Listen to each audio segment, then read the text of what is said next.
আসসালামু আলাইকুম। সংবাদে আপনাদের সবাইকে স্বাগত জানাচ্ছি। আমি ফিরোজ তোহা। শুরুতেই আরবে কেবলস সংবাদ শিরোনাম। বাংলাদেশের সর্বশেষ গুরুত্বপূর্ণ আপডেট সংবাদে আপনাকে স্বাগত। শুরুতেই সংবাদ শিরোনাম, পরে বিস্তারিত। প্রথমেই জানাবো, কারাগারে ডন সালমান শাহকে হত্যায় 12 লক্ষ টাকায় চুক্তি হয়। আবারও আলোচনায় ঢালিউডের জনপ্রিয় নায়ক সালমান শাহ হত্যা মামলা। আজ এই মামলার 8 নম্বর আসামি আশরাফুল হক ডনকে গ্রেপ্তার করে কারাগারে পাঠানো হয়েছে। এরই মধ্যে মামলার তদন্ত প্রতিবেদন পেছানো হয়েছে বারবার। তবে ডনকে গ্রেপ্তারের মধ্য দিয়ে সালমান শাহর হত্যার মামলাটির অগ্রগতি পরে সংশ্লিষ্টরা জানিয়েছে যে মামলায় দ্রুত অগ্রগতি হবে। এরপর জানাবো, রাষ্ট্রপতি মনোনয়ন কেউ বলছে ফখরুল, কেউ বলছে মোশারেফ, বিএনপি বলছে চূড়ান্ত হয়নি। বাংলাদেশের 23তম রাষ্ট্রপতি নির্বাচনকে সামনে রেখে বিএনপির পক্ষ থেকে আজ দুটি মনোনয়ন ফরম সংগ্রহ করা হয়েছে। তবে রাষ্ট্রপতির পদে দলের চূড়ান্ত প্রার্থী কে হচ্ছে তা নিয়ে এখনও আনুষ্ঠানিক কোনো সিদ্ধান্ত নেয়নি বিএনপি। তবে বিএনপির বিভিন্ন নীতি নির্ধারকের সঙ্গে কথা বলে জানা যাচ্ছে ফখরুলই হচ্ছে পরবর্তী রাষ্ট্রপতি। এদিকে 100 টাকায় গরুর মাংস ভাত বিক্রি করা সেই ভাইরাল মিজান গ্রেপ্তার। অবৈধ বিদ্যুৎ সংযোগ নিয়ে কাজ করার দায়ে ভাইরাল মিজানকে গ্রেপ্তার করেছে ঢাকা মহানগর পুলিশ। ডিএমপির কাপরুল থানা পুলিশ। জানা গেছে তিনি আগারগাঁও এলাকায় অবৈধভাবে বিদ্যুতের সংযোগ নিয়ে তিনি কাজ করছিলেন। এবারে জানাবো, হেফাজতের আমিরকে বুকে ঝরিয়ে ধরলেন প্রধানমন্ত্রী। চট্টগ্রামের ফটিকছড়িতে পৌঁছে হেফাজতে ইসলাম বাংলাদেশের আমির আলামা শাহ মুহিবুল্লাহ বাবুনগরীর সঙ্গে সৌজন্য সাক্ষাৎ করেছেন প্রধানমন্ত্রী তারেক রহমানের। সময় হেফাজত আমিরকে বুকে জড়িয়ে ধরে আন্তরিকতা প্রকাশ করেন প্রধানমন্ত্রী। এদিকে সড়ক পরিবহন ও সেতুমন্ত্রী শেখ রবিউল আলম বলেছেন, পদ্মা দ্বিতীয় সেতু নিয়ে ফিজিবিলিটি স্টাডি আমরা রিচেক করছি। যুগান্তর মাল্টিমিডিয়াকে দেখ সাক্ষাৎকারে তিনি এই কথা বলেন। সাক্ষাৎকারটি নিয়ে মাল্টিমিডিয়ার রিপোর্টার আশরাফুল ইসলাম কথা বলেছেন।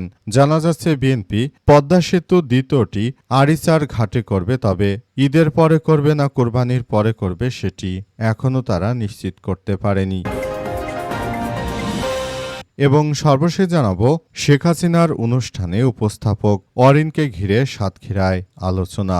শেখ হাসিনার অনুষ্ঠানে উপস্থাপক হিসেবে অরিন নামের 25 বছর বয়সী এক যুবক, তিনি এটি পরিচালনা করে ভাইরাল হয়েছে। তবে সাতক্ষীরায় খোঁজ নিয়ে জানা গেছে যে তিনি ভারতে পড়াশোনা করেন। 25 বছর বয়সী এই যুবক কিভাবে এত আওয়ামী লীগের গুরুত্বপূর্ণ জায়গায় গেলেন সেটি নিয়ে অনেকের মধ্যে জল্পনা কল্পনা চলছে। প্রিয় দর্শক, এতক্ষণ শুনছিলেন সংবাদ শিরোনাম, এবারে বিস্তারিত।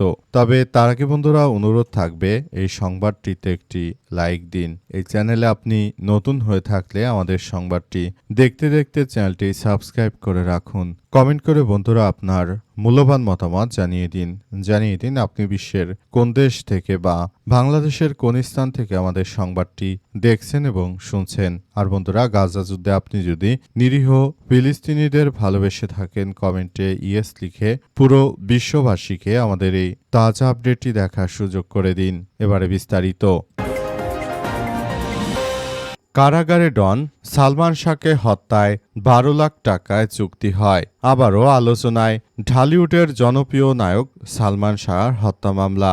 আজ এই মামলার 8 নম্বর আসামি সালমান শাহ হত্যা মামলায় ডনকে গ্রেপ্তার করে কারাগারে পাঠানো হয়েছে। এরই মধ্যে মামলার তদন্ত প্রতিবেদন পেছানো হয়েছে বারবার। তবে ডনকে গ্রেপ্তারের মধ্য দিয়ে সালমান শাহর হত্যা মামলাটির অগ্রগতি পাবে বলে মনে করছে সংশ্লিষ্টরা। দীর্ঘদিন পলাতক থাকার পর রোববার 9 আগস্ট বিমানবন্দরে গ্রেপ্তারের কয়েক ঘন্টার মধ্যেই তাকে আদালতে হাজির করা হয়। এদিন এজলাসে মাথা নিচু করে রাষ্ট্রপক্ষে উপস্থাপিত অভিযোগ শোনেন মামলার এজাহার নামীয় 8 নম্বর আসামি আশরাফুল হক ডন। পরে শুনানি শেষে তাকে কারাগারে পাঠানোর নির্দেশনা দেওয়া হয়েছে। দীর্ঘদিন পলাতক থাকার পর বিমানবন্দরে গ্রেপ্তারের কয়েক ঘন্টার মধ্যেই তাকে আদালতে হাজির করা হয়। এদিন আদালতে চাঞ্চল্যকর তথ্য দিয়েছে রাষ্ট্রপক্ষের আইনজীবী এক আসামি। স্বীকারোক্তির বরাত দিয়ে তিনি জানিয়েছেন যে 12 লক্ষ টাকার বিনিময়ে সালমান শাহকে হত্যার চুক্তির কথা সেখানে উঠে আসে বিকাল ৫টার দিকে ঢাকার মেট্রোপলিটন ম্যাজিস্ট্রেট জুয়েল রানা এজলাসে উঠলে ডনের বিষয় শুনানি শুরু হয়। সময় ডনকে মাথা নিচু করে দাঁড়িয়ে আদালতে উপস্থাপিত অভিযোগ শুনতে দেখা যায়। শুনানি শুরুতে তাকে পুলিশের সঙ্গে কিছুক্ষণ কথা বলতে দেখা গেছে। শুনানিতে ঢাকা মহানগর আদালতের public prosecutor PP Omar Faruki রাষ্ট্রপক্ষে বক্তব্য দেন। তিনি আদালতকে জানিয়েছেন যে সালমান শাহর হত্যা মামলাটি দীর্ঘদিন ধরে চলমান এবং এটি একটি গুরুত্বপূর্ণ মামলা। এ মামলায় ডনকে কোনোভাবেই ছাড় দেওয়া হবে না।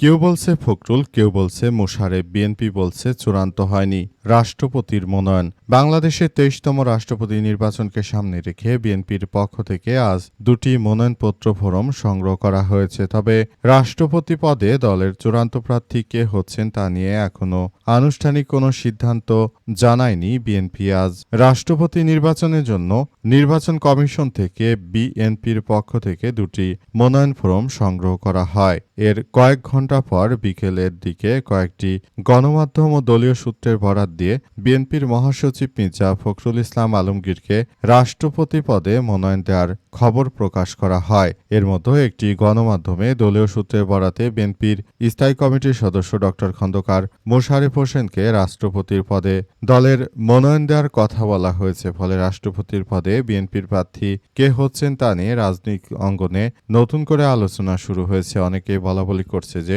বিএনপির মহাসচিব মির্জা ফখরুল ইসলাম আলমকেই পরবর্তীতে রাষ্ট্রপতির জন্য মনোনয়ন করেছে বিএনপি। তবে বিএনপির দলীয় সূত্র থেকে এখন পর্যন্ত যতটুকু তথ্য আমরা হাতে পেয়েছি তাতে মনে হচ্ছে যে বিএনপির মহাসচিব মির্জা ফখরুল ইসলাম আলমগীরই হতে চলেছেন আগামীর রাষ্ট্রপতি এবং তিনি মূলত দেশটাকে ২৩তম রাষ্ট্রপতি হিসেবে তিনি আগামীতে সবকিছু তিনি কার্যক্রম চালিয়ে যাওয়ার কথা জানিয়েছেন।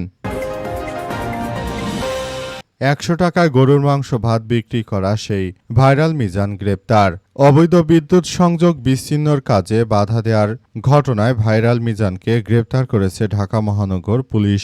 ডিএমপির কাফরুল থানা পুলিশ আজ রাজধানীর আগারগাঁও থেকে মিজানুর রহমানকে আটক করা হয়। পরে সরকারি কাজে বাধা দেওয়ার অভিযোগে করা মামলায় তাকে গ্রেপ্তার দেখিয়ে আদালতে পাঠানো হয়েছে। এর আগে রাজধানীর আগারগাঁওয়ে ১০০ টাকায় গরুর মাংস ভাত বিক্রি করে সামাজিক যোগাযোগ মাধ্যমে আলোচনায় এসেছিলেন। কাফরুল থানার ভারপ্রাপ্ত কর্মকর্তা ওসি মোহাম্মদ সাইফুল ইসলাম গ্রেপ্তারের বিষয়টি নিশ্চিত করেছেন।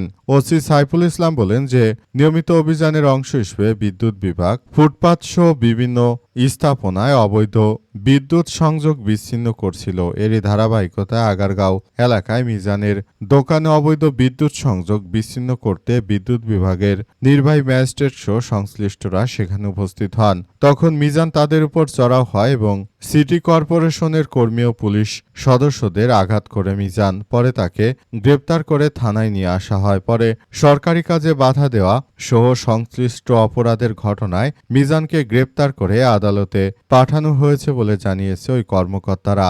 এই ঘটনায় এখন মিজানের ওই দোকানের আশপাশের পরিস্থিতি থমথমে অবস্থা বিরাজ করছে। হেফাজতের আমিরকে বুকে জড়িয়ে ধরলেন প্রধানমন্ত্রী তারেক রহমান। চট্টগ্রামের ফটিকছড়িতে পৌঁছে হেফাজত ইসলাম বাংলাদেশের আমির আল্লামা শাহ মুহিবুল্লাহ বাবুরনগরীকে জড়িয়ে ধরেছেন প্রধানমন্ত্রী তারেক রহমান। জানা যাচ্ছে যে প্রধানমন্ত্রী তারেক রহমান তিনি তাকে জড়িয়ে ধরার মধ্য দিয়ে হেফাজত ইসলামকে তিনি একটি বার্তা দিয়েছেন যাতে করে নতুন করে সবকিছু সুন্দরভাবে গড়ে তোলা যায়। তিনি এমন কিছু করতে চান যেটা আসলে সবার জন্য এক ভয়াবহ ব্যতিক্রমী এক ঘটনা ঘটেছে। এই ঘটনায় আসলে নতুন করে এক ভয়াবহ বিপর্যয়কর পরিস্থিতি জামাতের জন্য। কারণ হেফাজতে ইসলামের সঙ্গে যদি বিএনপি এভাবে দহরম মহরম সম্পর্কর সৃষ্টি করতে পারে সেক্ষেত্রে বিএনপির জন্য প্লাস পয়েন্ট। কারণ এমনিতেই হুজুরেরা তারা জামাত ইসলামকে দেখতে পারে না, তাদেরকে মওদুদি বা বিভিন্ন ফেতনা ফাসাদ বলে যে ধরনের কথাবার্তা বলে, এতে দেশ জুড়ে আসলে বিএনপির প্রতি প্রতি ভালো কিছুর সৃষ্টি হলেও জামাতের প্রতি সব সময় খারাপ মনোভাবের সৃষ্টি হয়। এটা আসলে আমাদের জন্যই এক ভয়াবহ বিপর্যয়কর পরিস্থিতির সৃষ্টি করতে পারে হেফাজতে ইসলাম জামাতের জন্য। সেক্ষেত্রে আগামীতে জামাতের জন্য ক্ষমতা আসারও ভয়াবহ বিপর্যয়ের কারণ হতে পারে।